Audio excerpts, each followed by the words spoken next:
Acompáñame a plantar calzots. ¡Cebolleta! Bien, lo primero que vamos a hacer es preparar la burra mecánica y darle un par de pasadas al terreno, que al final fueron más de 2 porque estaba muy duro y muy seco. Una vez listo, abrimos el surco, abonamos un poquito y lo mezclamos. Con pena despedimos a nuestro amigo roedor que ha fallecido en esta ola de calor. Preparamos la manguera, abrimos y humedecemos todo el surco.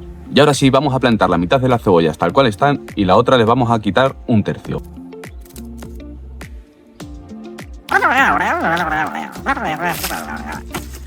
Y ahora, en el surco ya bien mullido y húmedo, ponemos las cebollas a 20 centímetros una de otra, colocamos el riego y por hoy hemos terminado.